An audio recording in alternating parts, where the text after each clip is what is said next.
welcome to the hearing. I'm John. And what's up from Chicago's North Side? I'm Scotto. And before we get to this week's album, I just wanted to plug a couple of things, maybe get into a slight discussion topic. Um, I released a new single last Friday as we're recording this, When the Cold is Closing In. Um, it's a song I wrote 2 days before Christmas Oh, in the course of about 3 hours from scratch, which is by far the fastest I have ever written a song, during what turned out to be a 15-hour power outage. damn. I was huddled in my room with a candle. I was in my room because it's small, and I figured the candle would light a smaller room better than a bigger room. And I just grabbed my uke, started strumming through my favorite chords, and this song came out over the course of 3 hours. Um, really happy with it. It is a lot darker in terms of lyrics than people might probably think. Well, I mean, yeah, with that context, certainly. Um, It's are you gonna survive this or not kind of thing. hmm. um, Yeah, I don't want to give too many specifics. I like to leave things open to Yeah, the listener to apply to their own life. But yeah, that particular phrase that you just said, that sentence is a lot closer to what I meant when I talked about certain things in the right. song. Um, also, this past weekend, on Sunday, I posted a cover of On Your Side by The Last Dinner Party. Um, Last Sunday was the anniversary of their debut album. As I've said many times on the show, I'm a massive fan. I've just realized that they are my new favorite band. Um, so I wanted to pay homage, and cover one of their songs. Funny story, I thought it was the 5th for weeks, and I was planning to have it out actually today as we're recording Oh, this. And then I think it was the prior Thursday, I was looking it up just to double check myself and saw it was the 2nd. So I now had to get the there's cover out a lot faster than intended. do they still release things in on different days in different countries, or is everything international Well, now? it's up on YouTube, so Yeah. it went out when it went out. All right. Went out on the day here. Um, Mm-hmm. Supposedly the band shared it on their Instagram story, although I didn't see it, so there might No have been some kid. kind of glitch. I hope they did. Yeah. It's doing fairly well. The ratio is really good. A lot of likes on this one, so that's good. And I think it was pretty good. Yeah. Abigail Morris is an incredible vocalist. I did my best to do justice to her. Yeah, are you miking up differently, or are you just feel No, like you're more stronger vocal now? in that case, I'm an octave below Abigail, which is Yeah, really kind of the sweet spot in my voice. It's where I have the most power. It's in my speaking range. So, yeah. um, although I can do most of it in her octave, I've sung along to that album. I have listened to that album like 5 times this year. I've probably listened to it a few times this year as Uh, well. I don't know about mhm. maybe five. Who knows? I mean, um, I listen to a lot of music though. and I usually sing it in her octave just because I want to work on my head voice. Yeah. I made a mistake, and any singers out there who aren't in training and who are kind of amateur like me, um, don't do this. I jump between lines. Like with each line, I would jump up to her octave and then down to mine with the next line. Don't do it. It Oh. wears your voice out. But yeah, just wanted to plug those two things. Links in the show notes for both. Um, Also, of course, the Grammys were this past weekend. Yeah, man, I saw some of it. I mean, I wish there was a bit more Saint Vincent in there. Hmm. I missed her winning. I didn't know till she'd won anything until like Yeah. the social media Hmm. posts. Congrats to Annie Clark, aka Yeah. St. Vincent. Three wins. Best rock performance, best alternative album, and there was one other that I can't remember. Who knew they gave awards out for that still, and it wasn't Hmm. just all the country and pop. Also, by the way, want to give props to Chapel Roan for using her platform so nice, so well. Her music's not really my cup of tea, but I really appreciate how outspoken she is. Um, Catchy as fuck though, isn't it? mm. And she's someone who I would like to see 5 years down the road. Um, I've, where s- she gets to.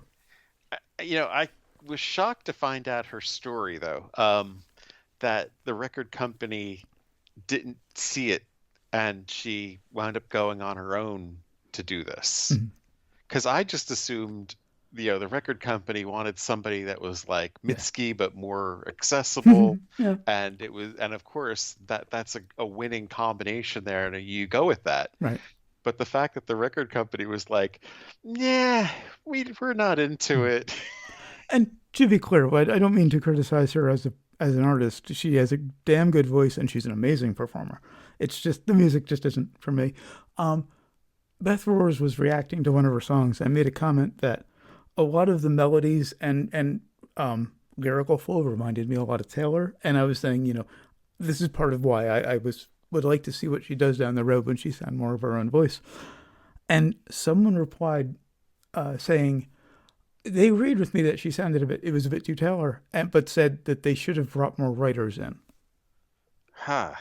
No. It was just kind of an interesting, folk tradition versus pop tradition kind of difference there. But I made an analogy on Threads the day after the Grammys. It's kind of like a used car dealership renting a banquet hall to give awards to their best earners, but with a lot more money thrown at it. You know, back when I worked, I think I can say it by name now. Back when Hmm. I worked for Groupon, Uh, before they went public, we had like an all hands quarterly meeting uh, at the Auditorium Theater in Chicago. That's where like David Byrne, oh wow. Okay. began his American Utopia Big show. place. Yeah, huge place. And they actually had hired an orchestra, and anybody like department head that went too long, they played them off. But it's about the industry, giving a pat on the back to their best earners. Well, sure, all these award shows are really supposed to have just been private events Yeah. that some people just found the idea of just, hey, how about we just broadcast it? But it just kind of fascinates me that people are so invested, and this was me for many years, are Yeah. so fascinated by them when it's just about the industry, it has nothing to do with artistic merit. It's Um, really weird how connected people are to the industry, how people care about how much something grossed or how many hmm, people watched something. yeah. I mean, I mean, there's an argument to be made that the better something is, the better something does, the better it is. But obviously, I've never bought that. Um, no. In but fact, that whole thing about like bringing in more writers, I mean, no, no, I just go and speak your hmm. voice, Well, that's the folk tradition versus the pop tradition. It's Yeah. the authenticity versus the entertainment side of things. But if you can do that in a pop format, Mm, that that's fucking powerful stuff. I yeah. mean, that's why the Beatles were the Beatles, you Mm. know? And that's largely what Taylor does. She doesn't have a long list of writers on her songs. It's usually her. It's her and usually the producer, and that's it. Yeah, they heard Dylan writing his own stuff and they're like, wow, we could do that. But the argument I saw about this was, from a number of people, was that, well, the performances are good on the Grammys, and Yeah. sure they are. But, and this is a little tip, if you go to YouTube, type in an artist's name and then live, you can find a lot of full concerts, Wow. Yeah. Well, yeah, of many course. of which are professionally shot. Yeah. If I want to see somebody perform on video, I want to see them in front of a proper crowd, I mean, not Roan did, in its auditorium playing to industry people. but Roan's performance there was something unique. Well, at Oh, least I think it was. I'm I sure don't she think was great, but I she's hadn't seen the giant My hmm, Little Pony, before that. I think um, that was just for the Grammys. she's a brilliant performer. I'm sure it was a great performance, but I think if you went and watched her in front of a giant crowd, it'd be better. I mean, there's probably video of her at Lollapalooza Hmm. where Oh yeah, there's like fucking thousands, hundreds yeah, of I've seen a thousands few of of those. people singing along, and Yeah, it's like I don't know if it it's was like Lala, but I have seen her on YouTube playing in front of massive crowds. Grant Park, which is just, I mean, an enormous, enormous field. Hmm. But I liked Roan. She did a performance on SNL, Hmm. and it was rock. It was really Yeah. good, and there was she kind of did something that kind of echoed Bowie, and Hmm. Yeah. people, people that knew. It's that thing where she got down on her knees while the guitarist is playing, and kind of simulated a little. Uh-huh. That's a nice segue because I've seen Abigail Morris do that many times, and it's because I have seen The Last Dinner Party at 5 different festivals in 6 countries in the past month, all on YouTube, all professionally shot. See if I can remember them all: Spain, Portugal, San Francisco, U.S., Belgium, Scotland, and France.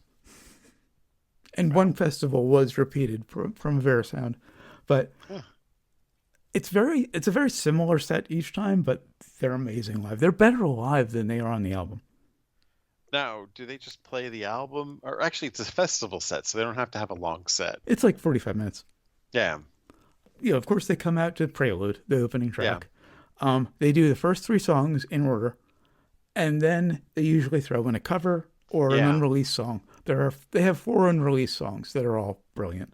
I think 2 of them are confirmed for the next album, and then a couple more from the album, and then another unreleased or cover, and then they always close with, of course, Nothing Matters. Usually, Lady of Mercy or Mirror are before then. And of course, every time after they do Mirror, Abigail yells Emily fucking Morris because Emily has or Emily fucking Robert, sorry, because Emily has an incredible solo on that one. Yeah. But it's interesting because it is a very similar set every time, but it's still great to watch every time. I have an Annie a St. Vincent concert that I found there the other day. I still have yet to watch that because it's like 2 hours long. Yeah. It's a proper full concert. Anyway, on to this week's album, finally, which is from 2011, Crazy Clown Time by David Lynch. This is our David Lynch tribute. A little behind the scenes. I'm not a big fan of his movies. I probably would have rather that we had done one of his movies. So I was reminded that he released a couple of albums, and I thought, ooh, that's kind of a left field way to go. Yeah. So let's do an album. Here we are. David Lynch was best known as the writer and director of iconic surrealistic films and series such as Eraserhead, Blue Velvet, Twin Peaks, and Mulholland Drive.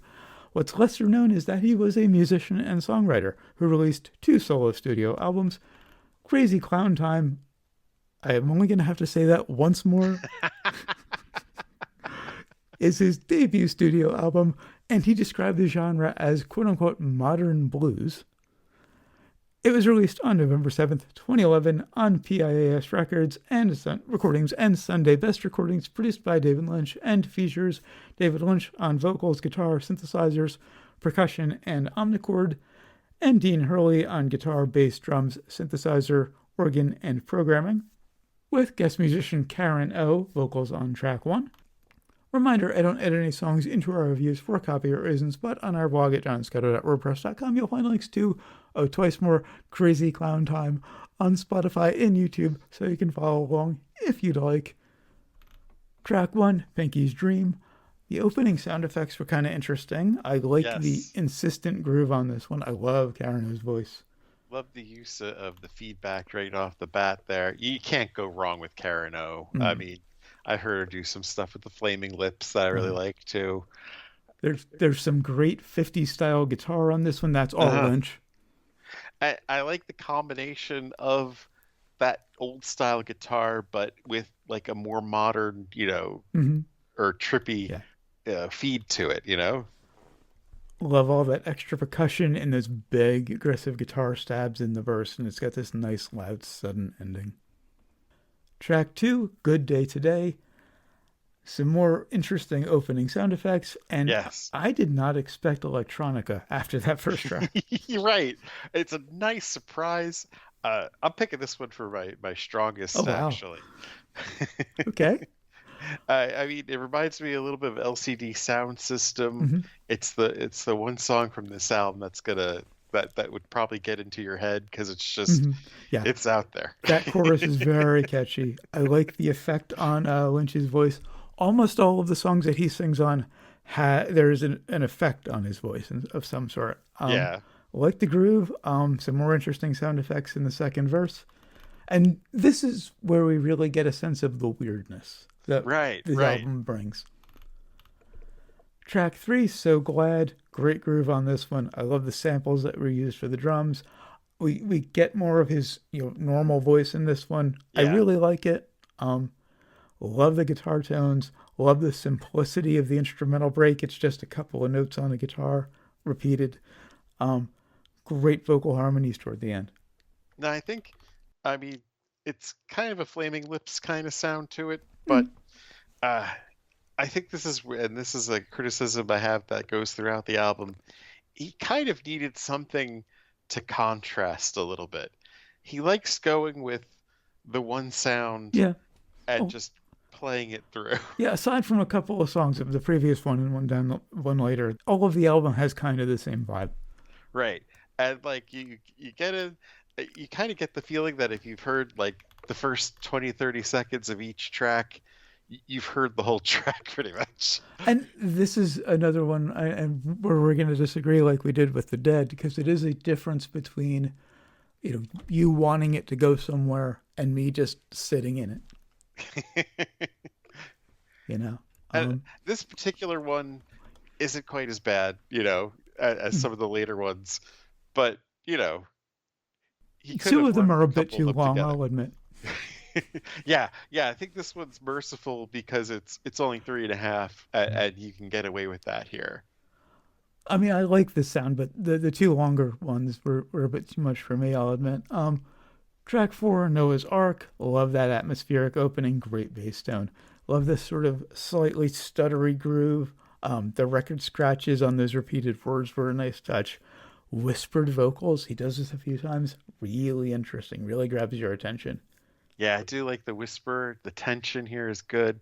I mean, it'd been really cool if he had like a section B to contrast with it to like It is a kind little of jolt you out of it. repetitive, but it did work for me. But yeah, Nice guitar sample over It's the Song of Love and a nice synth patch toward the end. yeah, Track five, Football Game. Nice to hear an acoustic. I think I only really noticed it at the beginning, but it was a nice change. Love the sort of rough electric guitar tone. Nice effect that's on his voice. the guitar effect is definitely one of the best parts of the song. I'm Mm. not sure what this is about, Oh, I honestly. didn't even pay attention to any of the lyrics. It's Like, David Lynch. well, is he going for humor? Like, was he going? But the subject matter didn't seem like it lended itself to humor, and it just Mm. it yeah. This one, if we were still doing weakest, I would Uh, definitely pick this one for um, weakest because it kind of I, goes on in circles. I like how the timing was edited in the instrumental break. They take like a beat or two out to give it a little odd feel, um, like the sudden ending. Track six, I know this is my pick for favorite.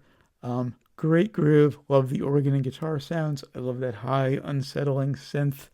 Some nice low guttural sounds come in the second verse. And then we get this nice, calm, bright sounding synth in the bridge. That really caught me off guard. Right, there aren't many changes in the songs. There's very few in this whole album. Yeah, that's one of the few. Uh, I had to go back to this one 5 times though to remind itself how it goes because I was like, I know, okay, let me see. And right, it's cool how it begins with that industrial sound. It was always good welcome to when he did an industrial sound, Mhm. but he pulled back a little bit just to give it kind of a synthy feel to Track seven, Strange and Unproductive Thinking. Love that title. it. This is a good one. I'm calling this one Robot Blues. Yes. Great opening guitar riff, great groove. The snare sound has an interesting kind of found percussion feel to it. That vocoder on the vocal was a big surprise. This is what I signed up for when I agreed to Yeah, I do kind of this one. expected this one to be your favorite. This and I mean it was pretty close to it. I was just so abstract and so, I think the lyrics are probably just gibberish.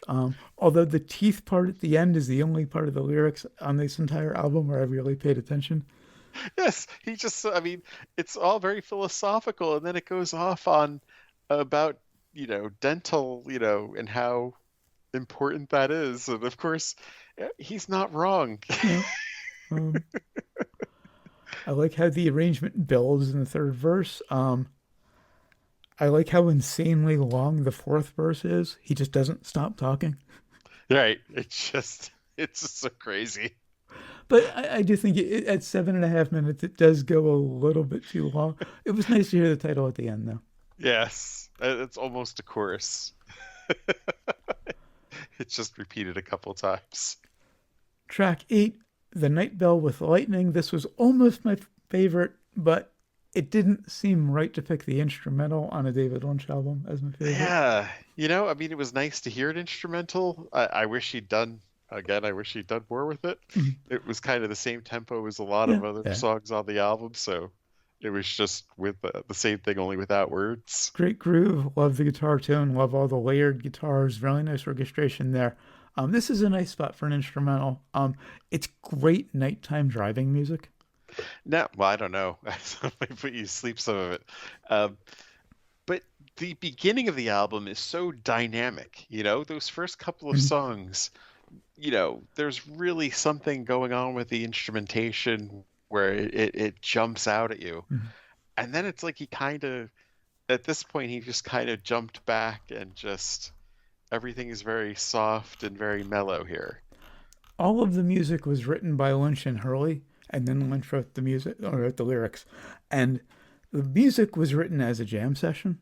Yeah. So they just got together and had some fun and probably had a bit to drink and came up with this music. So and having had many jam sessions in my life, you kind of get into a groove and you stay there. Yeah. Yeah, it's not a situation where you're inclined to write something that takes a lot of turns and really goes places. Well, isn't it a matter of just taking a couple of different pieces Yeah, and you could. putting them Yeah, together? that's a fair point. And I never think about that. I have been pondering writing a prog song or something proggy, and that was going to be my approach. Is basically just take three or four disparate songs and stick them together. It doesn't necessarily have to be Prague either, Mhm. though. I mean, it's like, well, that would make a cool chorus, Mhm. and that since he's kind of sticking with one phrase pretty much and repeating it for, 4 to 7 minutes, Uh-huh. just taking a bite of that and putting it in the middle of one of Yeah. the other songs to just Mhm. have something where there's a change. It's all about what you prefer as a listener. I Yeah. like this sort of just sink into it and let it wash over you, and you want that sort of repetitive feel, particularly if it's atmospheric music like this. I want this one to be my entrance music in real life. I just love the vibe. Like since he was a filmmaker, it would be like having a film with just exposition.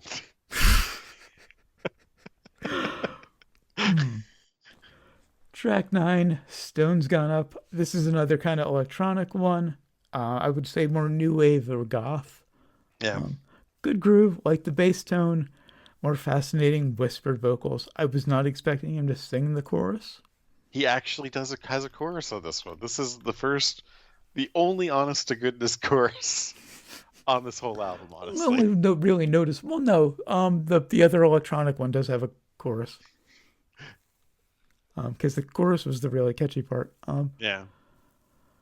Track 10, title track, Crazy Clown Time. This one, 7 minutes again. I think it went on a bit too long, but Yeah, this one went on. I'll say this one went on too long. the longest songs are the weirdest, though, and that I do appreciate. Great groove, love the snare sound. The vocal was very high, and I'm still not sure. I wasn't sure about it at first. It did grow on me. Um, I liked those backwards vocal clips. At one point, he's just repeating the title, and it just got funnier. It's I mean, I think the vocals didn't really grow on me. I mean, I Hmm. wasn't sure about him at first either. It's kind of a Neil Young meets Les Claypool sort of thing. Uh, and he leaves a lot to your imagination with his storytelling on this, which I guess, that makes it more epic, I Yeah, yeah. suppose.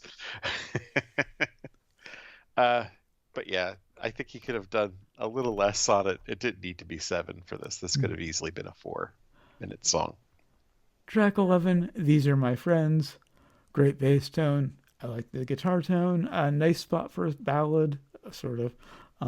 Right. It's a ballad, but they realize it's like, well, that's not that much different in tempo from everything else he's done Mhm. almost, except for the Um, electronic ones. I like the reverb on the vocal and the spoken background vocals. They sort of they echo what he just said, but they speak it instead of singing it, which is interesting. Track 12, Speed Roadster, great bass tone. Interesting sample that they used for the snare. He sort of half speaks and half sings this one. At this point, they kind of all really blur together. Well, not all of them, but these, after Crazy Clown Yeah. Time, like these three are just kind of like the same song almost. There's not much to it, but I was still kind of fascinated by this one. Track 13, moving on. Love the groove, great snare sound, great atmosphere. Nice sparse guitar on this one. He doesn't really do much, but it's very effective what he does. Um, love the effect on the vocal. It's almost the same vocal effect that he'd used on the last couple, though, isn't it? I mean, you need to tweak a little, you know? Uh, and finally, track 14, She Rise Up. This is another electronic one. It is very robotic, or vocoder. But I like how the guitar was used as kind of a texture along with all the electronics. Any industrial feel was welcomed when he did it. I Mm. think, you know, it's a mistake to go for the blues as, you know, an old white guy. You need to do something with the blues, you know, you need to blend it, you know, mix it up Uh-huh. and deliver it like this. I like how the percussion mix kind of changes midway. Early on, you're paying more attention to the snare.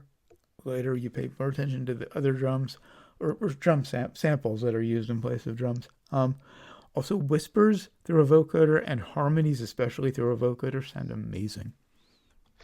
They they do sound pretty cool. I mean, it's a bit on the nose, the whole rise up Mhm. thing, you know, and it's all the lifting effects Uh-huh. in there, but it was a cool way to end the album. So, do you recommend it? No, I think he should have stuck with like an EP. I think he has a good EP there, but I mean, I wouldn't tell you to go listen to Don Johnson or Eddie Murphy or Bruce Willis, but I mean, I think he had a good 6 or 7 songs here, more so if he had combined a few. I have to admit, I do like Heartbeat, the song. And it was Dweezil. Yeah. I absolutely recommend this one. It's experimental, insane, and completely non-commercial, and I just loved it. The insane parts were enjoyable, but I felt like there was a lot that were not very insane. It was very too self-aware.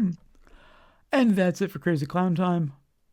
Until next time, when we'll be reviewing In the Age of Doubt by the Bridge City Centers. Did you see the preview I sent for this one? No, no, I missed that. It's just a YouTube short of one of the songs. They're a string band, so basically bluegrass arrangement, banjo, fiddle, mandolin, guitar, upright bass, except they're very metal and punk influenced. Nice. All right. All So right. really interesting band. I found out about them thanks to one of Beth War's patron parties, and finally gave them a listen. This album came out last fall. If I had heard it at the time, it would have easily made my top 5 albums of the year that I put not what I listed on the show, but what I listed on socials later of just albums that Yeah. came out in 2024. Amazing. Until then, of course, always remember, never forget, wherever you go in life, There there you you are. are.